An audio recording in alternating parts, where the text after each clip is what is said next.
Hello, अस्सलाम वालेकुम। आवाज आ रही है आप लोगों को?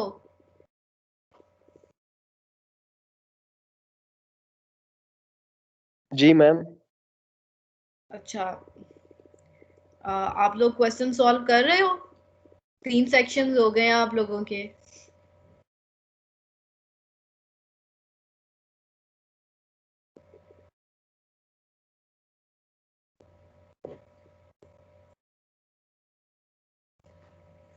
क्वेश्चंस में आपको कोई प्रॉब्लम नहीं हो रहा? सब ठीक चल रहा है या कुछ भी नहीं चल रहा?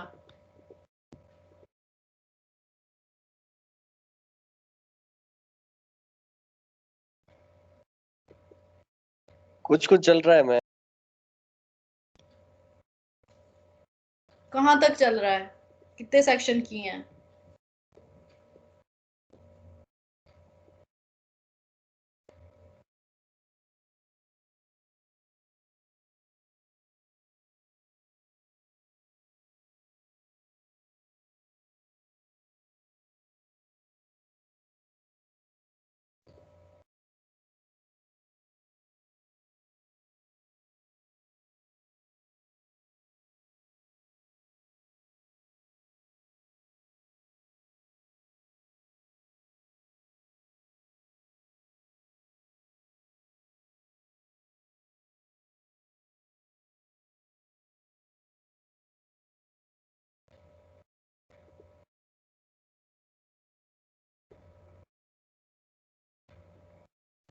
अच्छा, आज हमने जो है 1.4 सेक्शन शुरू करना है। 1.4 सेक्शन में ना कन्वर्जेंस और कॉशी सीक्वेंस की डेफिनेशन है, ठीक है? आपने मैम बताइए। मैम ये थोड़ा सेपरेबल है, जो इसमें काउंटेबल है, इसका थोड़ा कंसेप्ट बता देंगी? सेपरेबल आपको हमने लास्ट में अच्छा खासा डिस्कस किया। हमने कहा है कि सेपरेबल स्पेस कौन सी स्पेस है जिसके अंदर काउंटेबल डेंस सबसेट है, उसको बोलते हैं सेपरेबल स्पेस। और जिसमें कोई भी काउंटेबल डेंस सबसेट नहीं होता वो नॉन सेपरेबल है। लाइक जी फॉर मैम, ये एग्जांपल, तो बता। तो फिर ये उसके अंदर मसला रेशनल क्या? नंबर है, जिससे काउंटेबल कैसे है?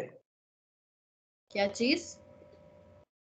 रेशनल नंबर का सेट है मैम, जो ये काउंटेबल कैसे है? डेंस तो है।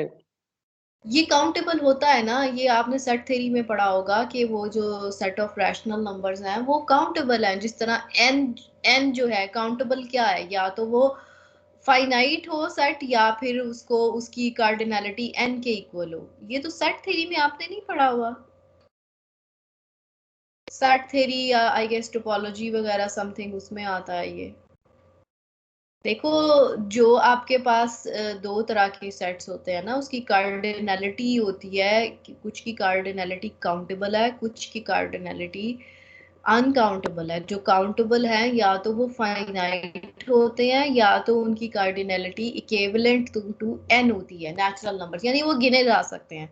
तो रैशनल नंबर्स की कार्डिनैलिटी इक्विवेलेंट टू एन है, मतलब नेचुरल नंबर्स के इक्विवेलेंट है, वो गिने जा सकते हैं, ठीक है? इसलिए वो काउंटेबल है। डिटेल आपने पढ़नी है तो वो उस बुक में से पढ़ लेना जो आपने कोई सेट थ्योरी की पढ़ी हुई है, कि वो कैसे है। ठीक उसको है मैम। उसको उसको कायदा प्रॉपर वे में उसको उसको मैपिंग डिफाइन की जाती है, जो कि एन रैशनल नंबर को एन के ऊपर या वन वन मैपिंग डिफाइन की जाती है, जिससे पता चलता है उनकी कार्डिनैलिटी दोनों की सेम है, ठीक है? तो वो आप पढ़ो, वो आपको पता ठीक चल है। जाएगा।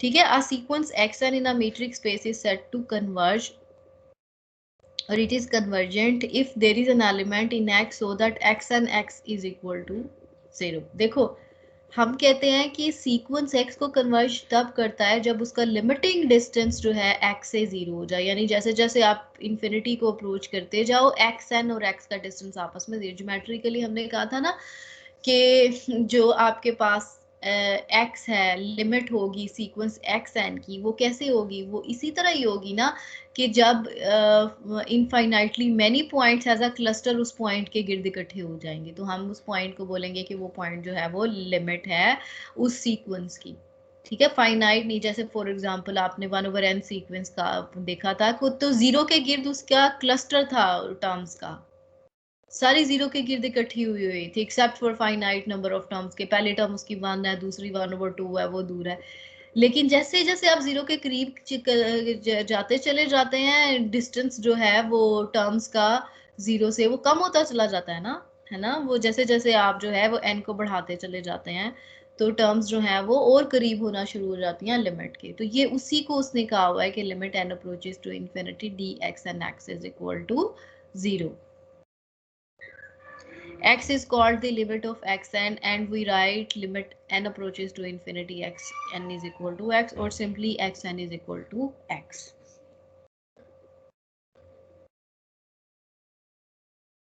ठीक है।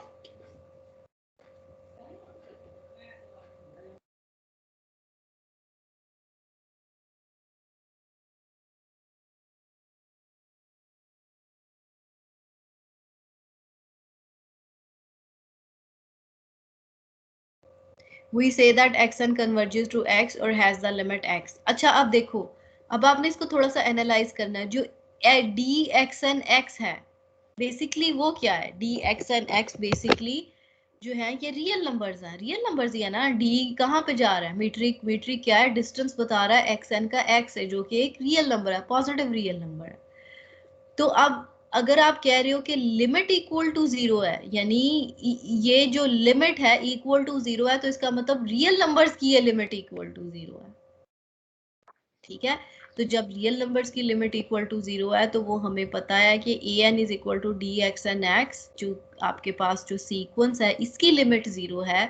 तो इसकी लिमिट 0 को आप कैसे इवेलुएट कर सकते हो? वो बिल्कुल इजी है कि आप कहो कि हर एप्सिलॉन पॉजिटिव के लिए there exist a natural number n, so that for all n greater और इक्वल टू n सारी की सारी जो टर्म्स है वो एप्सिलॉन नेबरहुड में लाई करेंगे। या आप उसको वो मॉड में लिख देते हो ना कि d of x N x is less than epsilon. तो d of x N x less than epsilon का मतलब यही है ना, x n belongs to the epsilon neighbourhood of x. ये आ जाएगा। ठीक है। तो ये आपके पास डेफिनेशन, प्रॉपर डेफिनेशन आ गई लिमिट की। लिमिट कब converge, limit of the sequence के सीक्वेंस कब कन्वर्ज करता है और कैसे करेगा कि हर एप्सिलॉन के लिए there is n, so that x n d of x N x is less than epsilon के नीचे उसने प्रॉपर की हुई है। या देखो फॉर एग्जांपल आपने 1/n सीक्वेंस पढ़ा था ना। 1/n सीक्वेंस किसको? 0 को कन्वर्ज कर रहा था ना, with respect to this metric x minus y. ठीक है।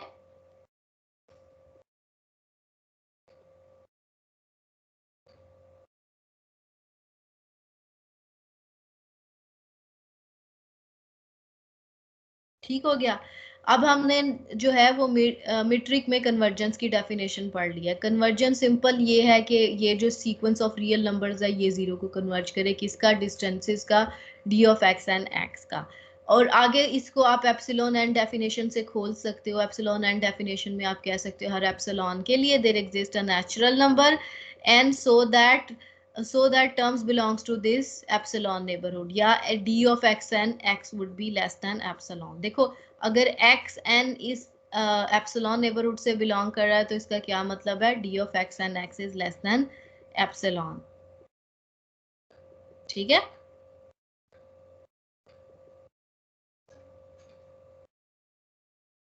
then the sequence is not convergent since 0 to point to which the sequence particle is not in x। अच्छा छोड़ो, वो ये उसने कहा हुआ है कि मेट्रिक कंप्लीट कब है और कंप्लीट कब नहीं है, इसको रहने दो। अच्छा उसके बाद आपके पास आती है डेफिनेशन सेट बाउंडेड कब होता है। मीट्रिक में हमने रियल लाइन में पढ़ा था। अब देखो मीट्रिक में हम पढ़ने जा रहे हैं, अगर m कोई भी सबसेट है x का, ठीक है, x का कोई भी सबसेट है, तो इसको डायामीटर को आप इस तरह डिफाइन करोगे। डायामीटर बेसिकली क्या है? Supremum of all the distances of the elements in M। ये सुप्रीमम, आप M के अंदर जितने पॉइंट्स हैं उनका आपस में डिस्टेंस लो और उनका बाद में सुप्रीमम ले लो, उसको आप बोलोगे डायामीटर। समझ आइए?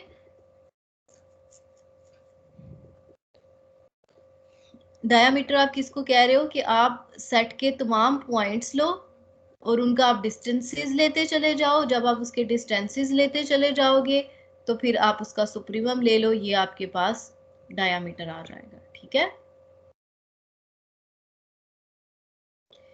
तो फॉर एग्जांपल आपके पास एक सेट है, और अगर आपके पास हम कहते हैं कि अगर आपके पास ये डायामीटर फाइनाइट है तो सेट बाउंडेड है। अच्छा, फॉर एग्जांपल डायामीटर अब मैंने आपको बता दिया ना कि सिंपल ये है कि आप उसके अंदर पॉइंट्स का डिस्टेंसेस लेते जाओ, जो सबसे बड़ा वाला डिस्टेंस होगा वो बेसिकली आपको दे देगा। वो अगर फाइनाइट होगा तो वो आपके पास जो है वो बाउंडेड आ जाएगा सेट, अगर फाइनाइट नंबर नहीं आएगा तो वो अनबाउंडेड होगा। तो डायामीटर बेसिकली क्या है कि पॉइंट्स में, मतलब सेट के अंदर जितने भी पॉइंट्स हैं उनके डिस्टेंसेस लो, उनका सबसे बड़ा डिस्टेंस वो डायामीटर होगा। फॉर एग्जांपल आपके पास 1 2 क्लोज्ड इंटरवल है, इसका डायामीटर क्या आएगा?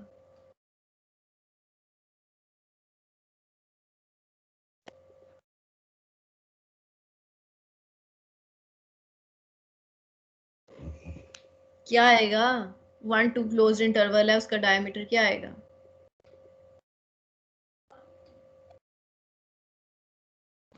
1 2 open interval.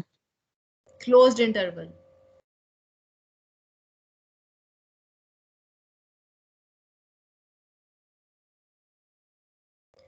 One two closed interval है, डायामीटर क्या आएगा? 2 -1 1 आएगा। ठीक है, और अगर इवन ओपन इंटरवल भी होगा उस केस में भी आपके पास जो है वो जो 2 और 1 जो है आपस में सबसे ज्यादा फारथेस्ट डिस्टेंस पे, तो उसका भी डायामीटर आपके पास 1 ही आएगा। अगर फॉर एग्जांपल आपके पास 0 से क्लोज्ड, इंफिनिटी से ओपन, उसका डायामीटर क्या आएगा?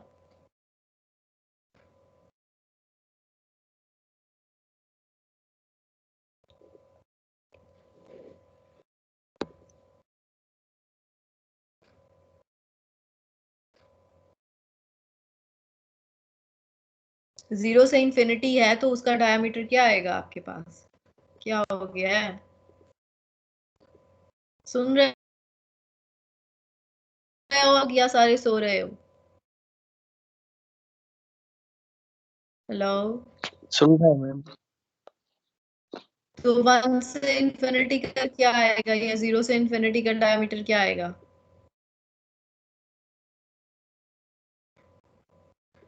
बेटा 0 और इंफिनिटी सेट है, उसके अंदर आपस में आपने देखना है कि दो पॉइंट्स जो सबसे ज्यादा दूर पड़े हुए हैं, 0 और इंफिनिटी पे चले जाओ, तो इसका मतलब उसका डायमीटर इनफाइनाइट आएगा। ठीक है, तो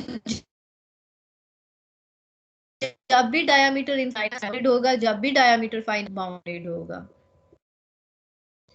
ठीक है, and m is bounded then m is contained in some open ball. वो कह रहा है कि अगर m बाउंडेड है तो उसके गिर्द आप जो है एक ओपन बॉल ड्रॉ कर सकते हो कि m जो के अंदर contain where x naught is and r is sufficiently large. यानी कि वो कह रहा है कि अगर आपके पास सेट बाउंडेड है, लाइक 1 से 2 जो सेट था वो बाउंडेड था, तो उसके गिर्द आप एक ओपन बॉल जो है वो ड्रॉ कर सकते हो, या ओपन बॉल में उसको कर, ठीक है ना? ये तो बिल्कुल इंट्यूटिव सी बात है, इसमें तो कोई मसला नहीं है।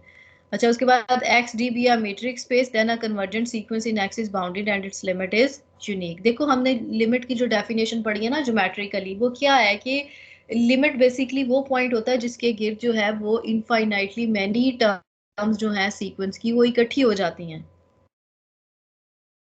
ठीक है, वो जब इनफाइनाइटली मैनी टर्म्स उसकी इकट्ठी हो जाती है ना, तो वो जो ज्योमेट्रिकल पिक्चर के वो आपको मतलब वो जो नजर आती है उसमें दो लिमिट्स नहीं हो सकती। ऐसा तो नहीं हो सकता कि ये सारे पॉइंट्स से सारी जो सीक्वेंस की टर्म्स है वो एक पॉइंट के गिर्द इकट्ठी हुई हो, फिर वो सारी जो टर्म्स हैं वो दूसरे पॉइंट के गिर्द इकट्ठी हुई हो, ऐसा तो नहीं ना हो सकता। तो लिमिट हमेशा यूनिक होती है। और दूसरी बात यह है कि जो है वो बाउंडेड भी होगा। कन्वर्ज करे तो ऑब्वियसली बाउंडेड होगा ना, क्योंकि सारी टर्म्स तो उसके गिर्द इकट्ठी होना शुरू हो जाएंगी, उसके गिर्द आप ओपन बॉल ड्रॉ कर दोगे, ओपन बॉल ड्रॉ कर दोगे, वो फाइनाइट है, तो इसका मतलब वो बाउंडेड सेट होगा। And x n converges to x, y n converges to x to D x, and y n converges to D x y. अच्छा, suppose that xn converges to x, then for epsilon positive there exists a natural, her epsilon के लिए there exists n, तो हर epsilon is equal to 1 के लिए भी एक natural number exist करेगा, so that d of x and x is less than 1. हमने ये कहा था ना x and x is less than epsilon, so this would be less than n for all. अब देखो कैपिटल N अगर 10 है तो 10 के बाद वाली सारी टर्म्स का x से डिस्टेंस लेस देन 1 है। तक की टर्म्स का तो डिस्टेंस आप कैलकुलेट कर सकते हो ना, उसमें तो कोई प्रॉब्लम नहीं है, वो आप अलग अलग से कैलकुलेट कर लो, डी एक्स 1 का x ए, x 2 का x ए, x n का x ए, ये सारे डिस्टेंसेस कैलकुलेट कर लो। 10 से ऑनवर्ड आपके डिस्टेंसेस लेस देन 1 है, 10 से पहले वाले जो हैं वो मैक्सिमम a है, तो सारी टर्म्स का distance less than 1 plus a हो जाएगा। ठीक है, इसमें कोई प्रॉब्लम तो नहीं है ना। इसी तरह का हमने रिजल्ट रियल लाइन में भी प्रूव किया था। फिर उसके बाद अगर आपके पास x n जो है वो बाउंडेड आज ऑब्वियसली फाइनाइट हो गया। अब आप अज्यूम करो कि x एन x को और x एन z दो को कन्वर्ट, अगर ये दो को कन्वर्ज कर रहा है तो d ऑफ x z को आप लिख सकते हो ना लेस और equal to x n z, लिख सकते हो ना ट्रायंगल इनइक्वालिटी से। तो ये दोनों, ये भी जीरो को कन्वर्ज कर रहा है, ये भी जीरो को कन्वर्ज कर रहा है, तो इसका मतलब ये है कि d of x z equal to zero आ जाएगा, इसका मतलब x is equal to z आ जाएगा, लिमिट जो होगी वो यूनिक होगी। नेक्स्ट वाला जो है ये आपने खुद करना है, उसमें कुछ भी नहीं है, एक्स एंड वाई एंड को लेस और इक्वल टू ट्रायंगल इनइक्वालिटी इस तरह लिख सकते हो ना, इसमें प्रॉब्लम नहीं है। अब इसमें से डी ऑफ एक्स वाई को आप दूसरी तरफ ले जाओ, ठीक है, इसको आप दूसरी तरफ लेके जा सकते हो। फिर उसके बाद आप देखो इस इनइक्वालिटी के अंदर एक्स एन को एक्स से इंटरचेंज कर दो, वाई एन को वाई से इंटरचेंज कर दो। जब दोनों को इंटरचेंज कर दोगे यहाँ पे आपके पास एक्स वाई आ जाएगा, यहाँ पे एक्स एन वाई एन आ जाएगा, तो इनइक्वालिटी इस तरफ वाली सेम रहेगी और फिर इसमें नेगेटिव साइन आ जाएगा, और वो मॉड की डेफिनेशन के लिहाज से आप उसको लेस और इक्वल टू दिस थिंग लिख सकते हो। ठीक है, यहाँ तक कोई प्रॉब्लम तो नहीं है। आपने पता है क्या करना है, आपने आज के लेक्चर को अलग से पेपर खोल के सारी लॉजिक्स एवेलुएट करके सबने खुद से लिखना है। समझ आई है मेरी बात, इसको छोड़ना नहीं है। इसके आगे जो स्टेप है वो पूरा करना है, वो उसने नीचे लिखा हुआ है उसको इंटरचेंज करो, और फिर फाइनली आपने ये शो करना है कि ये जो है इस तरह होता है। और जब ये goes to zero obviously d of x and y n जो है वो आपके पास डी ऑफ एक्स वाई को कन्वर्ज कर जाएगा। ठीक है, उसके बाद देखो हमने कॉशी सीक्वेंस की डेफिनेशन पढ़ी थी। कॉशी सीक्वेंस क्या होता है? हम कहते हैं कि कॉशी सीक्वेंस जो है रियल लाइन में जो है, अगर हर एप्सिलॉन के लिए exist a natural number n so that xm minus xn is less than epsilon for all mn greater than n, ये कॉशी सीक्वेंस की डेफिनेशन है। ठीक है, तो अगर अब देखो कॉशी सीक्वेंस की रियल लाइन में डेफिनेशन है, तो इसकी बजाय अगर आप सिंपली इसको रिप्लेस कर दो डी से, मतलब ये तो यूजुअल मीट्रिक था ना, उसको सिंपल जनरल डी मीट्रिक लिख दो, तो वो आपके पास जो है d of x m x n less than epsilon आ जाएगा। तो for all n greater m n greater और equal to is called a Cauchy sequence. ठीक है, hence we can write this inequality as this Cauchy criteria. G of x m x n is less than epsilon. ठीक है, अच्छा आगे आपके पास definition है, उसने उसकी प्रॉपर लिखी हुई है, sequence x and the metric space is Cauchy if for every epsilon there exists a natural number so that d of x m x n is less than epsilon for all m n greater than n। ये उसने Cauchy sequence की definition लिखी हुई है। ठीक है, अच्छा फिर उसने कहा हुआ है कि अब देखो हमने रियल लाइन में पढ़ा था every Cauchy sequence is convergent and every convergent is Cauchy, ये हमने रियल लाइन के अंदर कॉशी सीक्वेंस की वो हमने लिखा था, ऑब्जर्व किया था कि इफ एंड ओनली इफ के साथ है, अगर सीक्वेंस कन्वर्ज करता है तो वो कॉशी है, अगर कॉशी है तो वो कन्वर्ज करता है। ठीक है, ये हमने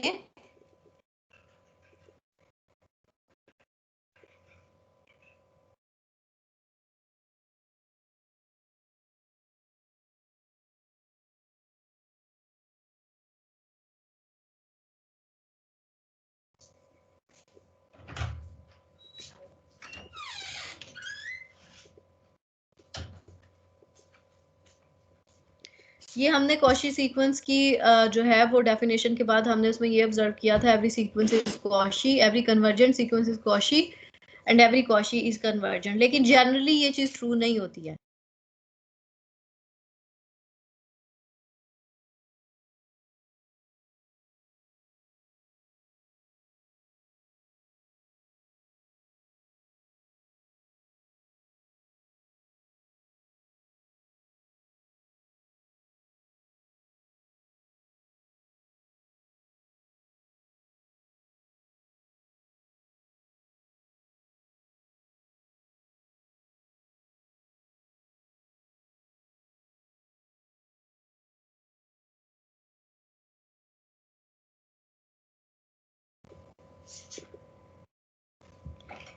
ठीक है, every Cauchy is convergent and every convergent is Cauchy, generally ये चीज ट्रू नहीं है। ठीक है, हम कहते हैं कि वो स्पेस कंप्लीट है जिसमें every Cauchy sequence is convergent. हम ये बोलते हैं कि space x is said to be complete if every Cauchy sequence in x is convergent.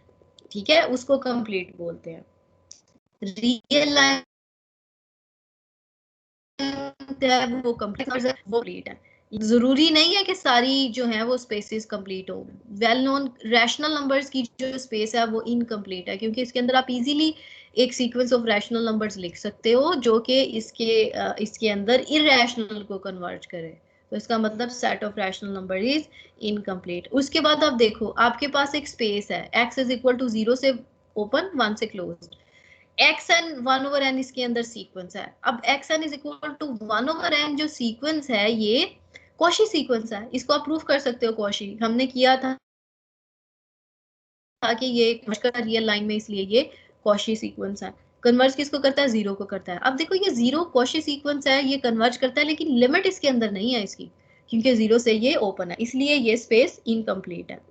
ठीक है, समझ आ गई आप लोगों को कि जनरली स्पेसेस कंप्लीट उस वक्त होती हैं जब सारे कॉशी सीक्वेंस उसके अंदर कन्वर्ज करें। अगर कोई कॉशी सीक्वेंस एग्जिस्ट करता है जो कि कन्वर्ज नहीं करता उसके अंदर, तो इसका मतलब ये है कि वो स्पेस जो है वो इनकम्प्लीट है।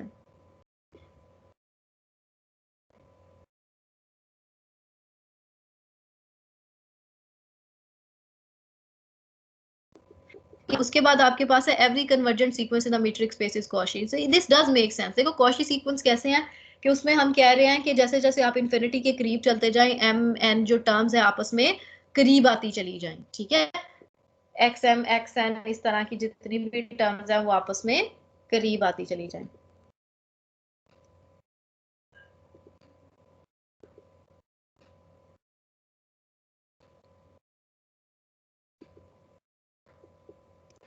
ठीक है, तो हम कहते हैं सीक्वेंस जरूरी नहीं है कन्वर्जेंट हो। अगर एक्स एन एक्स को कन्वर्ज कर रहा है तो हर एप्सिलॉन के लिए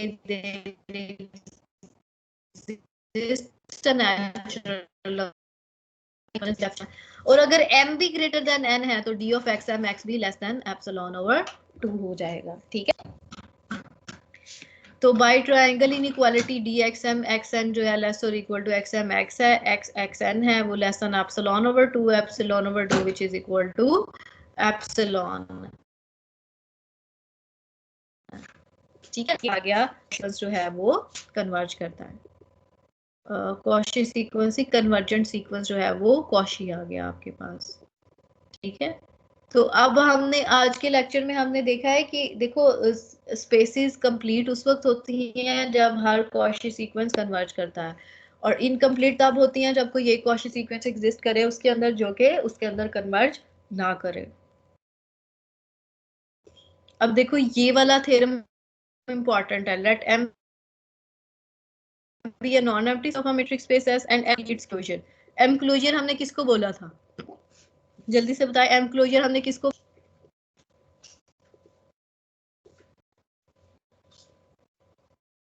Mohammad Hussain, Mohammad Hussain are you there? जी मैम। एम क्लोजर हमने लास्ट टाइम किसको बोला था? जी मैम, सेट होता है गिवन ए, उसका यूनियन लेते हैं डिराइव के साथ। किसके साथ होता है, दोबारा बोले। ए का यूनियन लेते हैं मैम ए डिराइव्ड के साथ। क्लोजर जो होता है उसके set of limit points A derived और सेट इटसेल्फ उसका यूनियन होता है, ठीक है। जी मैम। तो अब देखो ये वाला जो रिजल्ट है ना, ये रिजल्ट आपको ना मतलब लाइक जुबानी याद होना चाहिए। जुबानी याद का मतलब ये अप्लाई करना आना चाहिए कि x belongs to m closure if and only if there is a sequence xn in m such that xn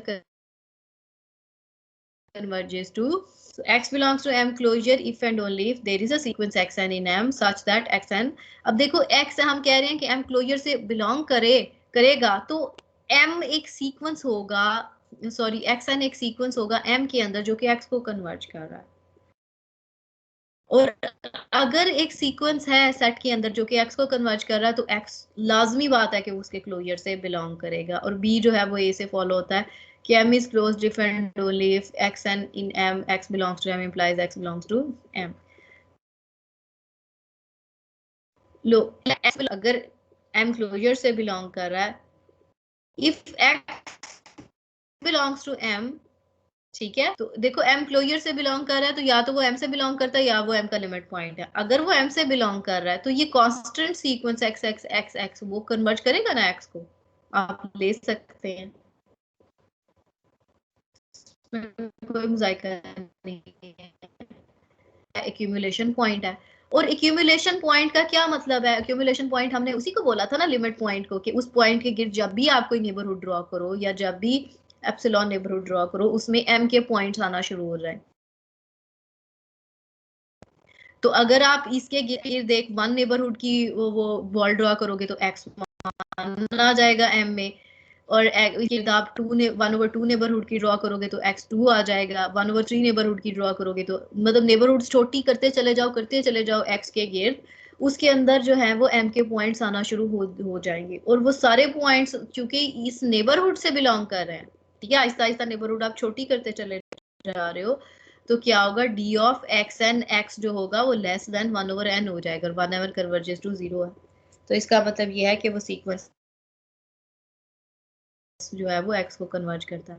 firstly अगर xn जो वो m में है, so that xn converges to x, then x belongs to m, ठीक है, या तो x m से बिलोंग करेगा, यही हो सकता है ना। सीक्वेंस अगर एक सेट के अंदर है तो उसकी लिमिट या तो सेट से बिलोंग कर सकती है, अगर सेट से बिलोंग नहीं करती है, आप कह लो अगर सेट से बिलोंग नहीं करती है, तो इसका मतलब ये है कि चूंकि सीक्वेंस कन्वर्ज कर रहा है तो उसकी हर नेबरहुड जो है वो कंटेन कर रही है पॉइंट्स, क्योंकि देखो पॉइंट को कन्वर्ज कर रहा है तो इसका मतलब उसके पॉइंट्स का, जब भी आप नेबरहुड ड्रॉ करोगे उसके अंदर मतलब सीक्वेंस की टर्म्स आती चली, तो ये वही डेफिनेशन नहीं होगी एक्यूमुलेशन पॉइंट की। इसका मतलब ये है कि x जो है वो एक्यूमुलेशन पॉइंट है, hence x belongs to m closure. ठीक हो गया, यहाँ तक कोई प्रॉब्लम तो नहीं है। M is closed if and only if the situation xn in M x belongs to x implies x belongs to M। M is closed if and only if M is equal to M closure and B follows। तो फिर से A से आ जाता है।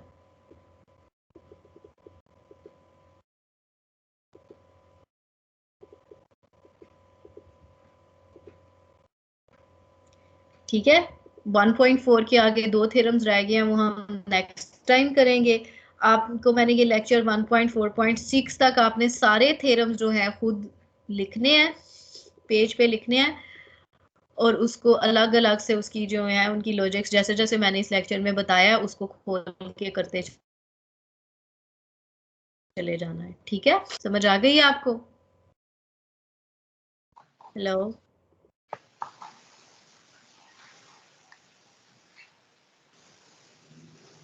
Yes ma'am.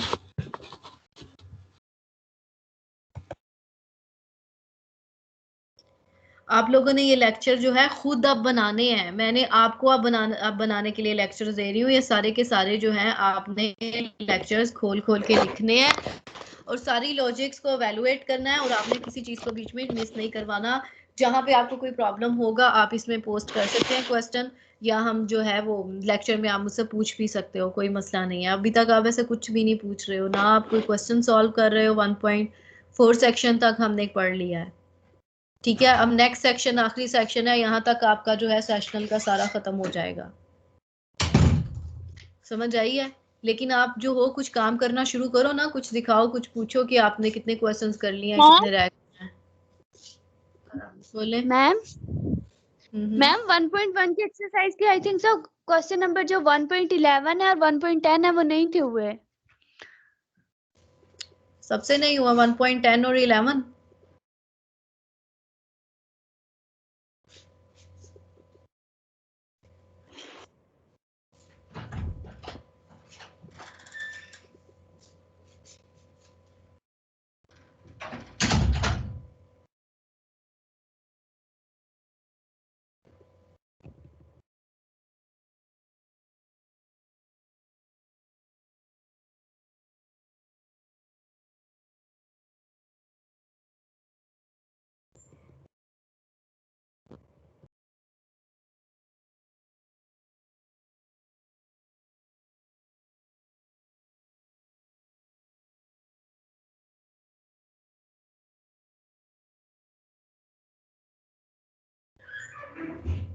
बेटा 10 में तो Hamming distance है और 11 तो प्रूव 1 है। 1 क्यों नहीं आपसे प्रूव हुआ? 1 इनइक्वालिटी है जो आपने प्रूव करनी है।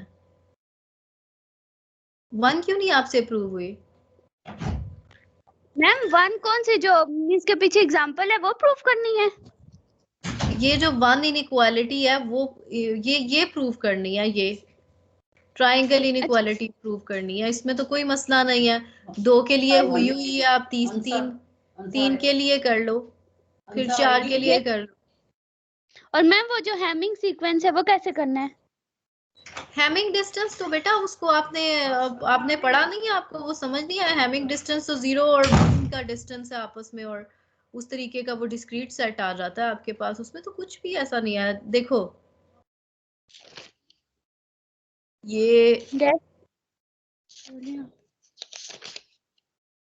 ये जो हैमिंग डिस्टेंस है ना, x be the set of order triples of zeros and ones. पहले देखो ऑर्डर ट्रिपल आपने जीरोस एंड वंस के कितने बनेंगे? 3 प्लेसेस पे या तो 0 होगा या 1 होगा, यानी 0 0 1 0 0 0 0 0। वो कह रहा है show that x consist of 8 elements. 8 elements ही आएंगे ना, 3 प्लेसेस हैं और आपके पास 2 चॉइसेस हैं। ठीक है, तो क्या आ जाएगा? 2 चॉइसेस हैं, 2.2.2, 8 एलिमेंट्स आपके आ जाएंगे। ठीक है, मतलब ट्रिपलेट बनाना है ना, जैसे ऑर्डर ट्रिपल लिखते हो उसी तरह आपने इसका ट्रिपल लिखना है। जैसे 111 एक ऑर्डर ट्रिपल है, 101 ऑर्डर ट्रिपल है, 100 एक ऑर्डर ट्रिपल है। हाँ इस तरह बनाने हैं, ये एलिमेंट्स आएंगे, यानी आर क्यूब में एलिमेंट आएंगे। समझ आइए? यस आर क्यूब में एलिमेंट आएंगे और उसमें आपके पास प्लेसेस पे आपने या 0 डालना है या 1 डालना है, इसके अलावा और रियल नंबर्स नहीं डालने। 8 एलिमेंट्स आ जाएंगे और उसने कहा है कि मीट्रिक उसके ऊपर define number of places where x and y have different entries. Like for example आपके पास एक x है 111, y है 000, 2 एलिमेंट्स हैं। तो number of places where x and y have different entries. तो आप देखो तीनों पे ही डिफरेंट है, वो 3 आ जाएगा, d of x y is equal to 3 आ जाएगा। अगर x इज इक्वल टू 111 है, y भी 111 है, तो तीनों प्लेसेस पे सेम एंट्रीज है ना। उसकी भी पहली प्लेस पे सेम है, y की भी पहली प्लेस पे सेम है, उसकी सेकंड प्लेस पे सेम है सेकंड, तो इसका मतलब वो 0 आ गया। अगर x is equal to y है तो सारी प्लेसेस पे सेम है, तो 0 आ जाएगा। अगर एक प्लेस पे डिफर कर रहा है तो 1 आ जाएगा, अगर 2 प्लेसेस पे डिफर कर रहा है तो 3 आ जाएगा। तो ये है इसके कुछ भी नहीं है ये तो। ठीक है, सही है। हाँ चलो ठीक है, फिर मैं आप लेक्चर इधर ही खत्म कर रही हूँ। मैं बीच में देखूंगी इस वीक में कल परसों आपको फिर किसी वक्त में लेक्चर के लिए ना बता दूंगी। ठीक है, अब 4 सेक्शंस हमने कर लिए हैं, हमने सेशनल का काफी सारा काम कर लिया। Now it's up to you कि आप जो हो क्वेश्चन करना शुरू कर दो ताकि पेपर आप कुछ सॉल्व कर सको। बोले हुसैन? मैम काफी है इतने तक, काफी क्या? इस वीक के लिए काफी है मैम। 1.4 खत्म करवानी है। दो थ्योरम्स हैं जो मैं आपसे डिस्कस करूंगी। ठीक है, किसी वीक में, इसी वीक में। ठीक हो गया? मैम नेक्स्ट वीक में कर लें, इसके भी लेक्चर्स नोट करने हैं। अच्छा मैं देखूंगी, ठीक है।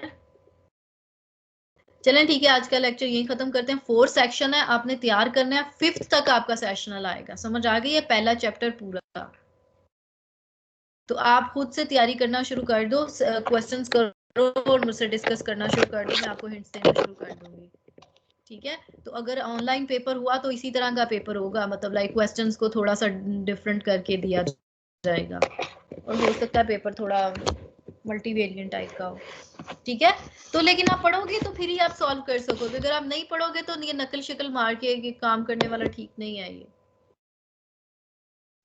चलें ठीक है, यहीं पे फिर ना हम खत्म करते हैं लेक्चर, ठीक है।